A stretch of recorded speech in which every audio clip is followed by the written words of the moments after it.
it's a no-brainer investment. You're literally buying the lowest priced commercial grade A office space in the whole of Dubai at a 30 to 40% discount to anything that's available in the market right now. I'm really surprised. I don't know why people don't talk enough about commercial. I'm shocked. What do you think? This is exactly the building where he bought 3 floors. So right now, a lot of the commercial supply is heavily concentrated in the business districts. Business Bay, Downtown, DIFC, and a lot of the upcoming supply is also concentrated in these areas. In fact, by 2030, it's scheduled that Dubai is going to have 9 million square foot of added office space, and this is primarily concentrated in these 3 business zones. But the problem is with these districts is that there's a big problem with traffic. And we're first-hand seeing it, right? I mean, our office is located in Bay Square, and even though it's an incredible office, there is an issue there with parking and traffic, especially around the peak hours. I think there's parking. Pricing is a big issue. Accessibility, right? See, now if I want to hire 50 employees, yeah, how do they reach? Because in my case, the metro is quite far away, so it's not accessible in a metro. Correct. So I think it's 3 Ps: parking, price, public transportation access. Yeah. Because business is all about capex, right? Your capital expenditure. This is one of my biggest expenses. Whether I'm renting it or whether I'm buying it, that's one of my biggest expenses, right? If I can take care of that price, my whole business then runs in the right flow.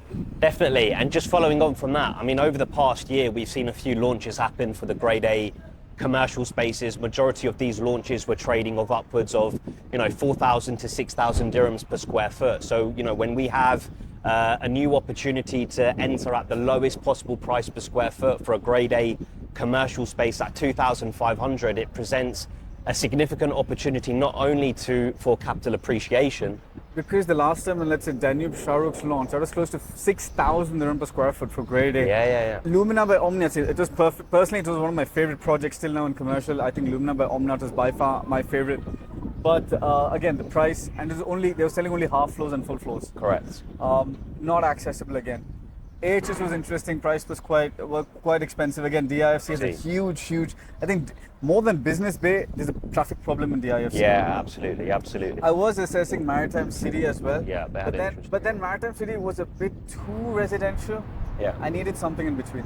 I simply base it down to people don't understand how, commercial real estate works as an asset class, right? I mean, if it's used in the right way, it's a great way to diversify your portfolio. 100%. And also it can kind of mitigate you against any volatility short-term into the market, right? Perfect example we saw with the conflict. In the residential market, there was a lot of people just leaving their units, vacated, whereas in commercial, because typically you sign tenancy agreements between a 3 to 5 year period, you can basically mitigate and hedge yourself against any short-term volatility, and you can stabilize your rental income over that fixed tenure. So it's a really good tool for any portfolio, and if you are, looking to grow your portfolio, it's definitely an asset class that you want to add to your portfolio. The biggest argument everyone has on Abu Dhabi real estate is that the supply is really limited compared to Dubai real estate. Correct.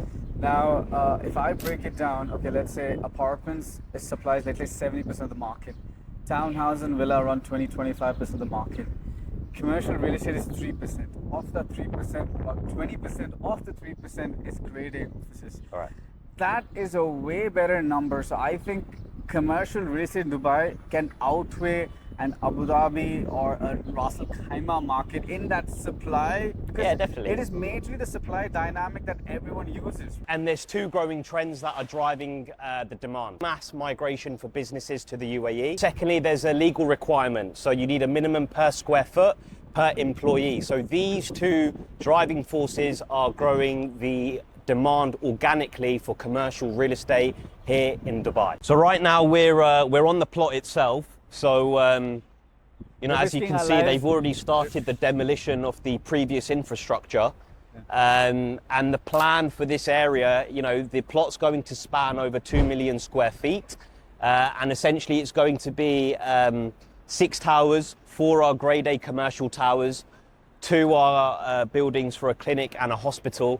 And then there's going to be an integrated mall on the podium level, which is going to connect all of the towers and make it a fully integrated ecosystem, which is a very unique concept, similar to what we've seen in DIFC with Gate Avenue. So, you know, we're going to have a fully functional, you know, concept of retail, commercial, and hospitality. So I used to train here. So there's a gym called Gym Nation. So I used to train here, a lot of friends.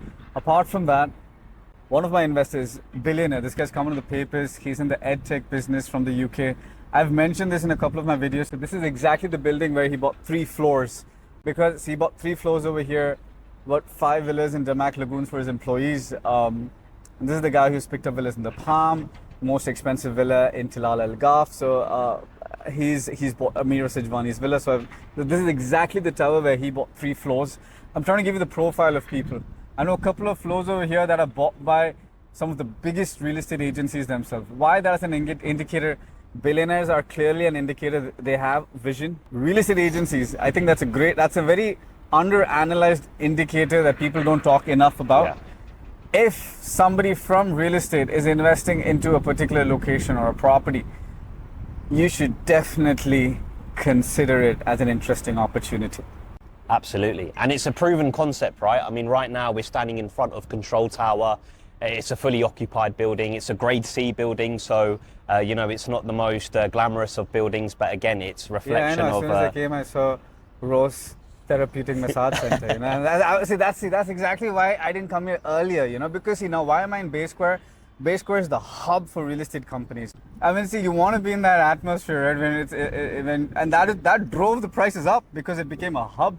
And apart from that, a lot of developers, it just kept growing, you know. Now here also we've got some of the biggest companies, but the atmosphere wasn't exactly great, because for me it's really important when investors come, you know, that presentation, we've got valet parking and all of that, so that didn't work out. So when they told me grade A is coming up over here, that's definitely an opportunity to check out. Right, so we're just down at the developer's office to check out the mock-up for the project. We've got a very nice integrated screen here so we can see the map. So this is the location of the plot. The entire land parcel for the plot is 900,000 square foot, and then the actual GFA of the whole project is going to be just over 2 million square foot. Now, the reason why this is such a good location is because just behind you, you've got Sheikh Mohammed bin Zayed Road, which is obviously a belt where all the villa communities are placed. And actually, if you just zoom in the camera just over here, they're actually going to be branching out this road so you have easy access to the main highway rather than going out from here, from Hester Street. So now we've done the location, let's give you an overview of the entire master plan here in the developer's office. So as you can see here, we've got a 900,000 square foot land parcel. The GFA of this area is going to be just over 2 million square foot. And we've got 6 towers. So we're basically going to be dividing this in cluster 1 and cluster 2. In cluster 1, we're going to have 4 commercial towers. In cluster 2, that's where we're going to have 2 designated towers simply for healthcare and clinic. One of the buildings is potentially branded. They're in talks now, but nothing's confirmed yet. But as you can see here, we're going to B-roll the footage in, but you can see multiple entrance and exit points to facilitate traffic flow. And the good thing here is that we're going to have over 4,000 car parking spaces. The mall is going to be a G+2 structure and it's going to integrate around the whole ecosystem. So that means all of the commercial towers are going to have direct access to the mall. And it's going to be a very beautiful landscape area for, you know, people, you know, working in this commercial space to enjoy. You're going to have multiple amenities and food and beverage spots located across the entire community. Another very interesting thing that we've just learned is that on top of each of the commercial towers, we are going to have licensed bars and restaurants, which is obviously going to be branded by a very premium brand that we've been told. You know, so it's going to give a very nice vibe, almost like a vibe that Gate Avenue in DIFC brings. So, you know, when we consider that this is very centrally located in Dubai, in Motor City, you can see that it's going to be a very lucrative opportunity for, you know, local business owners to really have a back office or local operations to be based in here, and it's going to facilitate both those living in the north and the south of Dubai.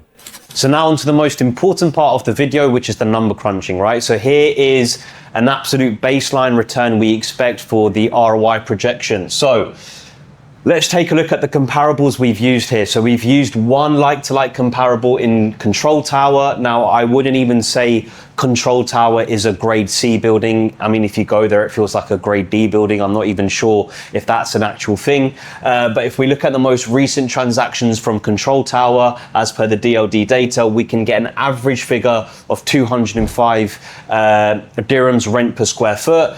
And then I think another really good comparable in terms of proximity location-wise, in terms of incorporating that mixed-use development in terms of retail and commercial, I think Dubai Hills Business Park is a very good example. And if we look at the recent transactions there, we get an average rent per square foot of 305 dirhams. So if you take the average between Control Tower and Dubai Hills, we can get a figure of 255 dirhams per square foot. So this is the average that we're going to work with, and this is the absolute baseline return that we can expect. So for the purpose of this calculation, we've used the most cost-efficient option in the new project as an example. So the floor size is 1,960 square foot, and the ticket is around 4.95 million dirhams.